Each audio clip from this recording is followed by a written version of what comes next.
하나님 아버지 감사합니다. 오늘도 하나님 앞에 예배할 수 있음에 감사합니다.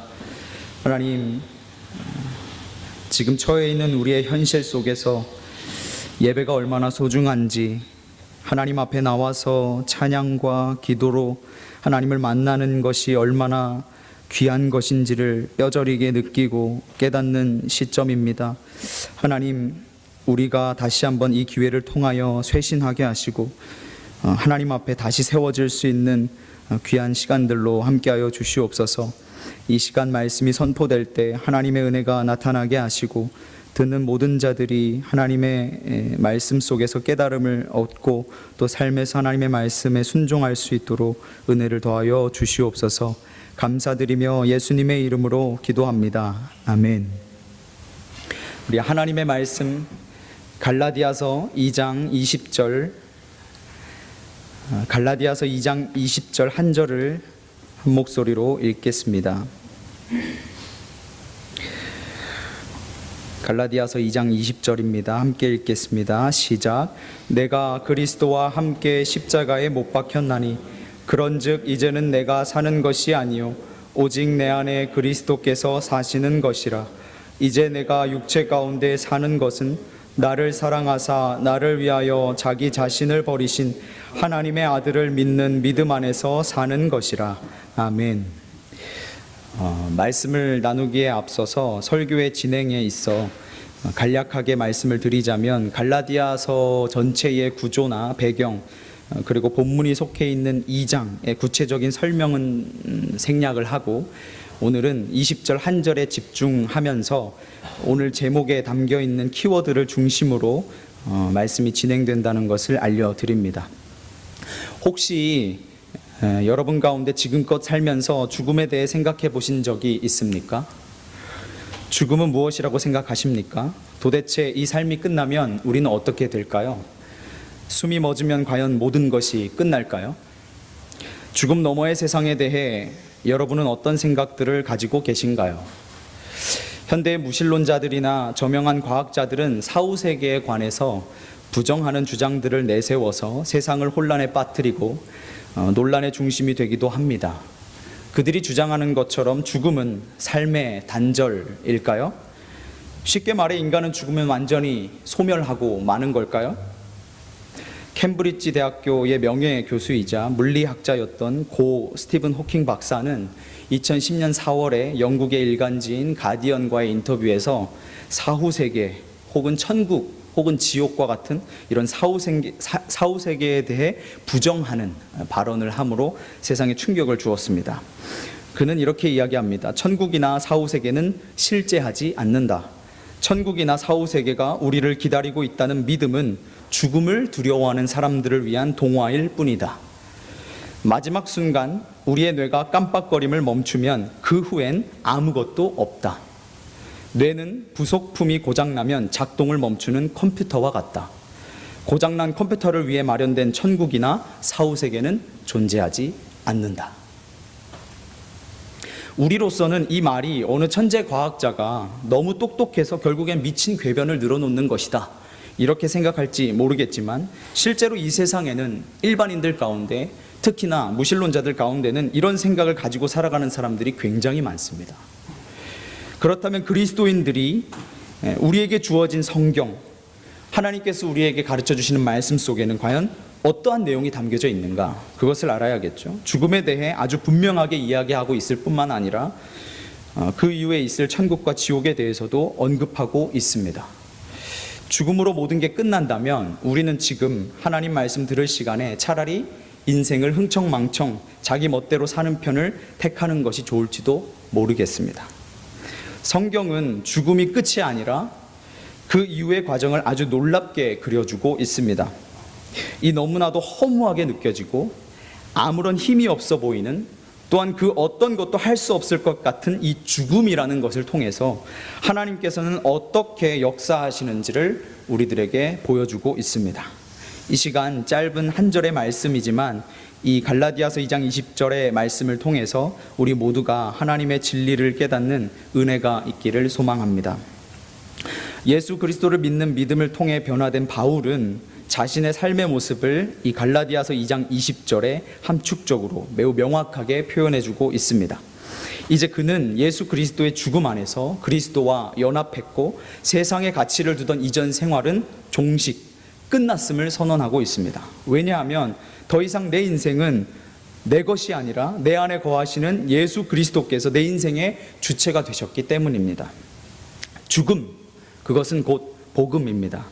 예수 그리스도께서 죽으심으로 나를 살리셨고 하나님으로부터 영원한 생명을 선물로 받은 우리 또한 이제 다른 사람들을 위해 죽음으로 그들을 구원의 자리로 이끌어야 된다는 것입니다.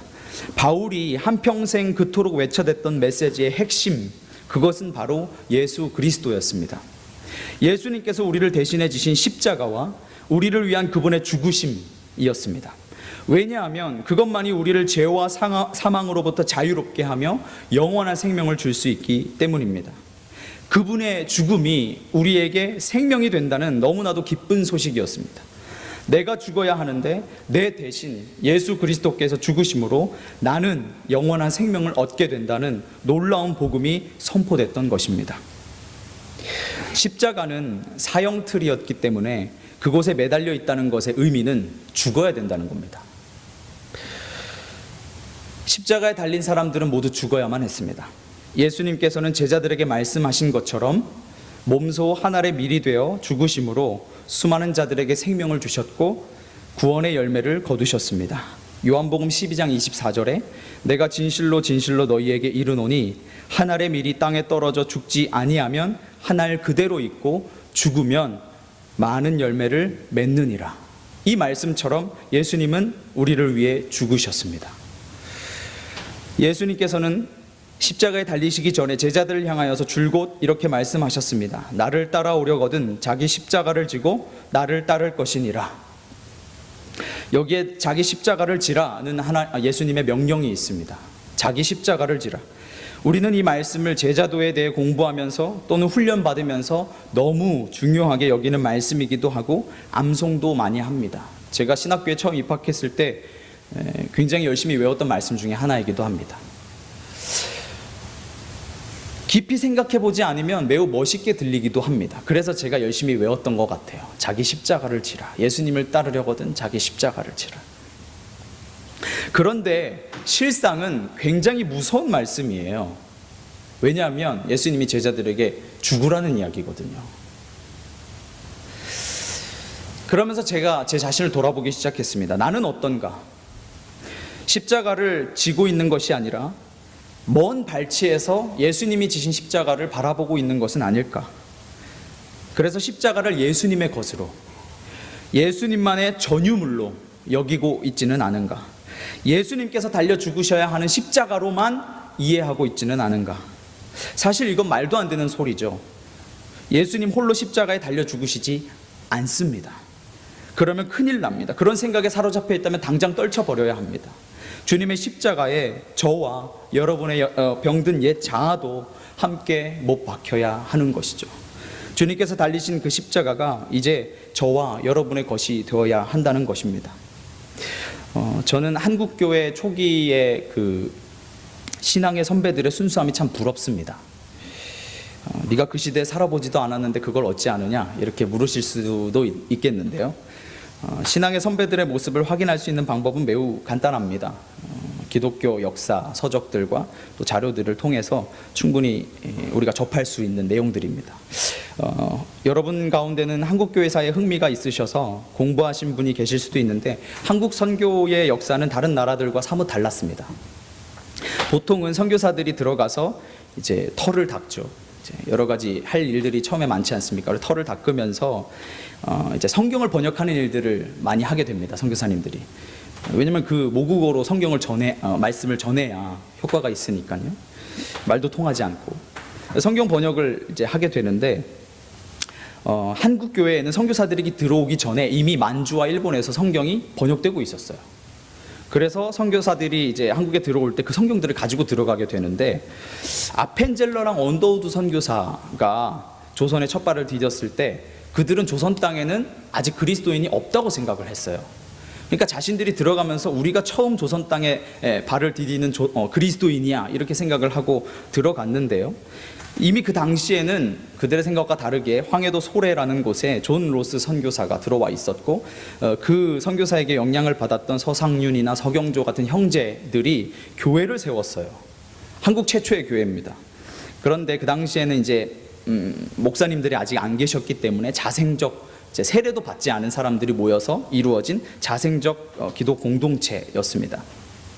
어찌됐든 그들이 선교사들이 서울에 들어왔다는 소식을 어떻게 듣게 됐어요. 그래서 이 소래교회 대표들이 광화문으로 가게 됩니다. 이제 광화문으로 가서 선교사들을 만나서 대화를 하게 됩니다. 선교사들이 선교사들과 만났어요. 그러면서 이제 선교사들이 묻습니다. 당신들 누굽니까? 이렇게 물었어요. 그러니까 소래교회 대표들이 우리는 그리스도인입니다. 이렇게 대답을 했어요. 그런데 선교사들이 믿기가 어렵잖아요. 없다고 생각했으니까. 조선 땅에 아직 그리스도인이 없는 줄 알았는데 그리스도인이라고 하네.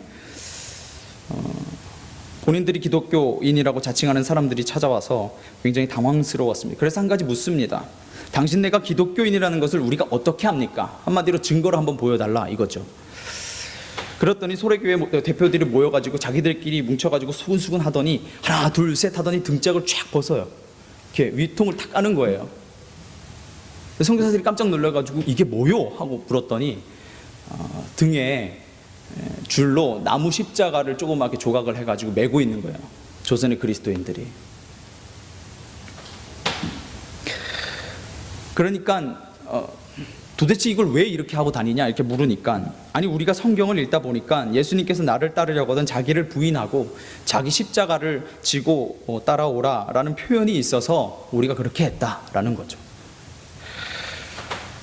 당시에 복음을 전하고 성경도 보급은 됐지만 가르쳐주는 사람이 없었기 때문에 성경을 정말 문자 그대로 해석을 했던 겁니다. 그래서 십자가를 조각해서 정말 지고 다녔던 것이죠. 이 이야기는 우리가 우스꽝스럽게 넘길 수도 있지만 바로 이런 삶을 살아가는 사람들이 매우 순수하게 하나님의 말씀을 받아들인 조선의 초창기 그리스도인들의 모습이었습니다. 비록 그들은 그 말씀의 정확한 의미가 뭔지 알지 못했지만 적어도 순수하게 그 하나님의 말씀을 따르며 사는 모습을 우리에게 보여주고 있습니다. 나는 어떤가?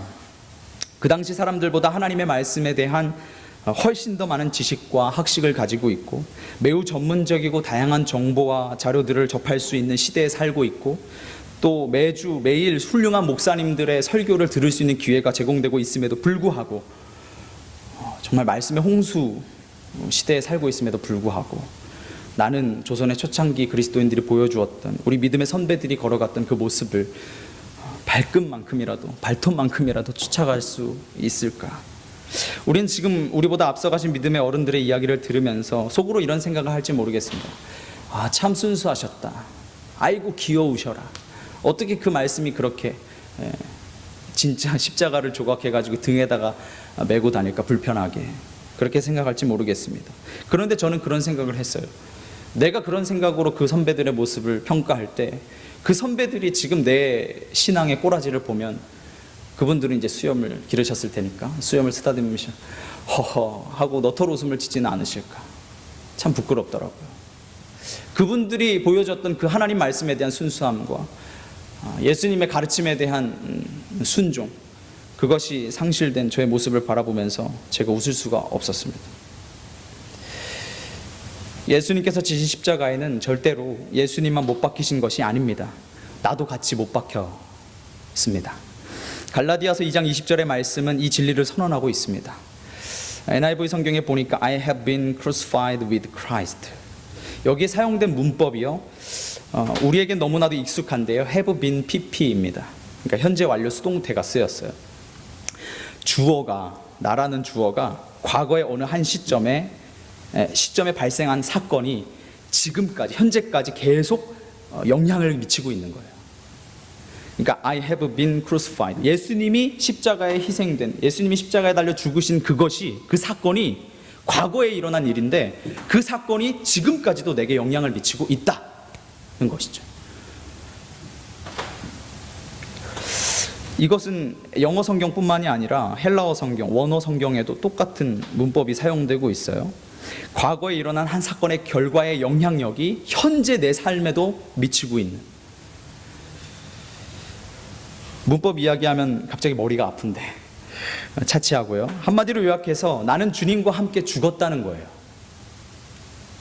언제부터요? 지금부터요? 아니요, 과거부터. 그 과거가 언제부터입니까? 바울이 다마스쿠스로 예수님 믿는 사람들을 처형하기로 가는 그 부활하신 주님을 만나는 그 길 위에서요? 아니요, 예수님이 십자가 지신 그 순간부터요. 내가 예수님이 그 십자가를 지신 것을 믿음으로 고백하는 순간부터, 그 주님께서 나를 위해서 영원한 생명을 주시고 구원하셨다는 그 사실을 믿는, 고백하는 그 순간부터 나는 주님과 함께 십자가에 못 박힌 겁니다. 지금도 마찬가지고요. 비록 예수님이 십자가를 지신 것은 과거의 사건이지만 그 사건은 현재 내 삶에도 영향을 미치고 있는 것입니다. 그렇기 때문에 바울은 십자가에 달려 죽은 적이 없어요. 십자가를 진 적도 없어요. 그런데 예수님이 그 십자가를 지셨고 나도 십자가를 지고 있다라고 이야기를 하는 것이죠. 내가 그리스도와 함께 십자가에 못 박혔나니. 예수님만 못 박히신 것이 아니라 예수님과 함께 못 박혔다. 바울이 이러한 내용을 강력하게 선포할 수 있었던 원동력은 바로 그 무엇도 아닌 하나님의 은혜로 주어진 복음 때문이었습니다. 사도행전 20장 24절에 보면 이 내용을 잘 알 수가 있는데, 내가 달려갈 길과 주 예수께 받은 사명 곧 하나님의 은혜의 복음을 증언하는 일을 마치려 하면은 나의 생명조차 조금도 귀한 것으로 여기지 아니하노라. 하나님께서 주신 생명을 하찮게 여긴다는 말이 아닙니다. 사도 바울의 이 외침은 나의 생명을 살리신 하나님의 은혜로 주어진 이 복음이 너무나도 소중한 것임을 더 강조하기 위한 표현이었어요. 생명조차도 하나님이 주신 선물이잖아요. 그런데 생명을 하찮게 여긴다는 말이 아니라 하나님의 복음이 너무나도 소중한 것임을 더 가치 있게 돋보이게 하기 위해서 나의 생명조차 귀하게 여기지 않는다, 아끼지 않는다, 이런 표현을 하는 것이죠. 영원히 죽을 수밖에 없는 나를 영원한 생명으로 옮기신 하나님의 은혜로 주어진 이 복음이 너무나도 값지다 라는 고백이죠. 하나님께서 내게 가장 소중한 것을 주셨으니 이미 내가 가진 것 중에 가장 귀한 것, 그것도 버릴 수 있다는 것이죠. 그것을 아끼지 않을 수 있다는 것이죠. 그것이 내 목숨이라고 하더라도 말입니다. 예수 그리스도께서는 공간복음 모든 곳에 누구든지 나를 따라오려거든 자기를 부인하고 자기 십자가를 지고 나를 따를 것이니라, 그렇게 말씀하셨습니다. 우린 여기서 위대한 두 가지 진리를 발견하게 되는데, 먼저는 자기를 부인하는 삶입니다. 사람이라면 누구나 감정이 있고 생각을 하고 의지가 있고 판단할 수 있는 타고난 본능, 즉 본성이 있습니다. 그러나 내 안에 있는 이러한 것들을 따르지 않고 오직 주님의 말씀을 따르고 성령님의 인도하심을 따르는 것이 자기 부인이라고 할 수 있습니다. 내 뜻대로 사는 것은 아직도 내 삶의 주인이 나라는 사람임을 드러내는 것입니다. 신약학자 중에 톰 라이트라는 분이 있는데, 이분이 갈라디아서 2장 20절을 설명하면서 이 갈라디아서 2장 20절은 바울이 논증하는, 바울이 주장하는 모든 내용의 핵심이라고 설명을 하면서 우리는 전부를 잃어야 한다, 우리가 가지고 있는 전부를 잃어야 한다, 거기에는 자신이 이전에 어떤 존재였는지에 대한 기억도 포함된다, 그리고 우리는 새로운 기초와 함께 새로운 정체성을 받아들이고 그에 따라 사는 법을 배워야 한다라고 지적을 합니다. 어떤 사람의 말과 행동 때문에 분노가 일어나기도 하지만 나의 감정을 따라 말하거나 행동하지 않는 것이 자기 부인입니다. 어떤 일에 나의 의견이나 경험에 따른 판단을 하지만 그것대로 따라가지 않고 그것을 선택하지 않고 주님의 말씀을 따르고 주님의 말씀을 선택하는 것이 자기 부인입니다. 내가 현재 처한 상황, 현실, 주님의 말씀과 상반된다면 내가 처한 상황과 현실 속에서 내 생각대로 선택하고 판단하는 것이 아니라 주님의 말씀을 따르는 것이, 주님의 말씀을 전적으로 옳다라고 신뢰하며 살아가는 것이 자기 부인입니다. 온몸으로 강력하게 느끼는 주관적인 느낌, 여자들은 흔히 육감 이렇게 얘기하는데요. 주관적인 느낌, 그리고 체험, 그리고 현실보다, 우리 눈앞에 보이는 현실보다 하나님의 말씀이 우선된다는 것, 그것이 바로 자기 부인입니다. 예수님께서도 철저히 자신을 부인하셨죠. 십자가 달리시기 전에 예수님께서 하나님께 기도합니다. 내 뜻대로 마옵시고 아버지의 뜻대로 하옵소서. 이 말씀 그대로라면 예수님도 뜻이 있었던 것 같아요. 그런데 내 뜻대로 마옵시고 아버지의 뜻대로 하옵소서라고 기도합니다. 모든 초점이 아버지께 맞춰진 것, 그것이 바로 자기 부인입니다. 내 욕심과 야망이 아닌 아버지의 뜻과 계획을 신뢰하는 것입니다. 죽으면 삽니다. 이것이 우리가 가진 복음이 지닌 놀라운 비밀이고 강력한 힘이죠. 두 번째로 자기 십자가를 지는 삶입니다. 여러분의 십자가는 어디에 있습니까? 너무 무거워서 집에 두고 오셨습니까? 혹시 우통 까면 여기 이렇게 매달려 있는 거 아니시죠? 여러분이 져야 할 그 십자가가 여기 있습니다. 예수님께서 지신 그 십자가를 지금 이 시간부터 내가 지겠다고 결단하십시오. 그 십자가를 잠시 내려놓고 사셨다면 이제부터라도 그 십자가를 지고 살겠다고 선언하십시오. 그리고 그 십자가에서 예수님과 함께 죽으십시오. 그러면 살 것입니다. 바울이 내가 그리스도와 함께 십자가에 못 박혔다라고 강력하게 외치듯이 우리도 그 십자가에 못 박히는 것입니다. 그러면 이제는 내 안에 예수 그리스도의 영원한 생명이 함께 거하게 될 겁니다. 신약학자 리처드 론 제너커는 더 이상 내가 사는 것이 아니다. 그러나 그리스도께서 내 안에 사신다. 이 구절을 이렇게 설명합니다. 자신의 자아의 지배에 대한 죽음도 수반한다. 그러니까 내 안에 자아가 꿈틀거리고 있는데 그것을 지배하는 죽음도 수반된다. 그러니까 내 자아가 꿈틀거리는 것까지도 죽여야 된다는 거예요.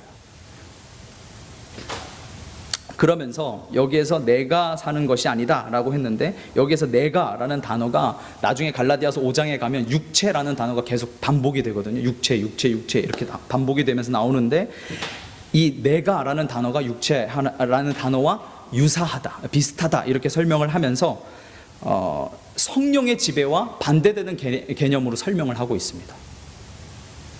쉽게 얘기하면 내가 사는 것이 아니다 라는 말은 성령으로 산다는 거예요. 육체대로 사는 것이 아니다 라는 말이니까 성령으로, 그 반대의 개념인 성령으로 산다라는 것이죠. 더 이상 내 자아가 내 인생을 지배하려는 욕망은 죽고 나의 주인이신 성령께서 내 삶을 다스리시는, 내 인생을 다스리신다는 것입니다. 바울은 이 진리를 고린도 교회에 있는 형제들에게 전달합니다. 고린도전서 15장 31절에 보면 형제들아, 내가 그리스도 예수 우리 주 안에서 나는 날마다 죽노라 이렇게 말하죠. 사람이 어떻게 날마다 죽습니까? 목숨이 여러 개 있는 것도 아닌데요. 모든 사람은 평등하게 하나님으로부터 하나의 생명을 선물로 받았습니다. 여기서 바울이 언급하는 날마다 죽는다는 말은 자신의 자아를 이야기하는 것입니다. 날마다 꿈틀거리고 있는 욕망, 자신의 죄를 이야기하는 것이겠죠. 내 감정과 의지와 생각과 판단이 불쑥불쑥 튀어나와서 하나님의 뜻과는 정반대되는 모습을 보일 때가 너무나도 많았던 거예요, 바울의 삶 가운데. 그래서 내가 예수 안에서 날마다 죽는다 라는 것을 선포했던 것이죠. 그것이 자기 부인이고 자기 십자가를 지는 삶입니다. 왜냐하면 더 이상 나의 삶은 나의 것이 아니기 때문이에요. I no longer live, but Christ lives in me. 더 이상 내가 사는 것이 아니라 내 안에 예수께서 사신다. 오늘도 여전히 내 안에 살아 역사하시는 주님이 계시기 때문에 내가 내 인생을 내 멋대로 컨트롤할 수가 없는 거예요. 바울이 자신이 날마다 죽는다는 것을 말했지만 고린도전서 15장 전체적인 이야기의 흐름의 구조를 파악해 볼 때, 유사한 맥락임을 고려할 때 아마도 그 이면에는 이런 표현이 담겨져 있을 거예요. 고린도 교회 형제 자매 여러분도 내가 예수 안에서 죽는 것처럼 여러분도 날마다 죽으십시오. 예수 안에서.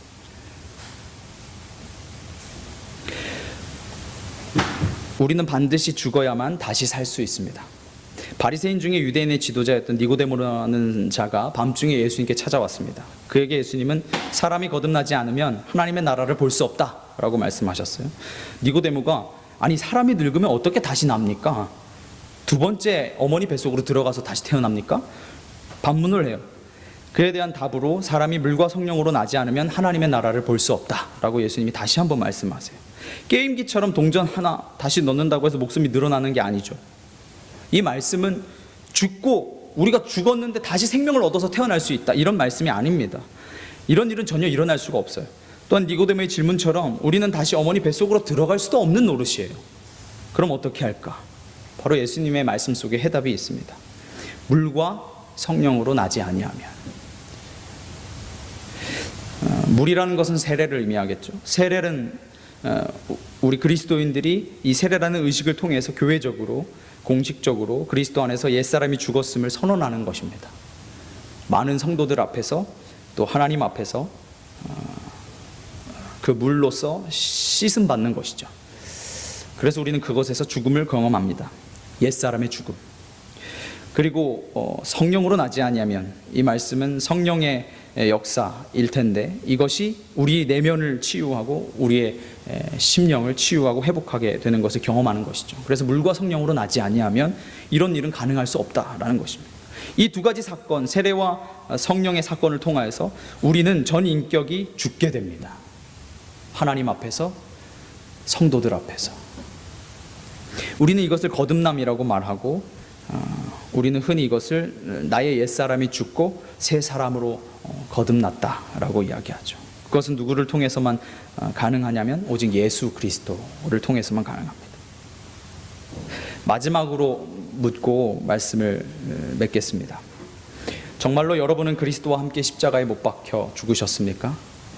정말로 주님이 여러분 안에 살고 계십니까? 정말로 믿고 있습니까? 아니면 믿는 셈 치고 있는 것입니까? 예수님께서 지신 십자가가 나의 십자가입니다. 우리 모두 예수님께서 가신 그 십자가의 길을 걸어가시기 바랍니다. 예수 그리스도의 십자가는 예수님만을 위한 것이 아니라 온 인류를 위한 것이었습니다. 곧 나를 위한 십자가였습니다. 앞으로 이 사실을 믿고 그렇게 살기로 결단하는 우리 그레이스 교회 성도들이 되시기를 바랍니다. 기도하겠습니다. 하나님, 우리가 이 시간 하나님의 말씀을 통하여서 우리의 전 존재가, 우리의 전 자아가 내 욕심과 또 내 생각과 내 판단대로 살려고 했었던 모습들이 죽었음을, 예수 그리스도의 십자가에 못 박혔음을 선포하고 고백합니다. 이제는 내가 사는 것이 아니라 내 안에 예수님께서 사시기 때문입니다. 우리가 우리 자신을 위해서 사는 것이 아니라 나를 위해서 사랑하는 아들을 보내주신 그 하나님을 믿는 믿음 안에서 살 수 있도록 역사하여 주시옵소서. 우리의 인생이 날마다 그렇게 죽어가는 인생 되게 하시고 그 죽음을 통하여서 살리시는 역사를 하나님으로부터 경험할 수 있는 우리 모두가 되게 해 주시옵소서. 감사드리며 예수님의 이름으로 기도합니다. 아멘.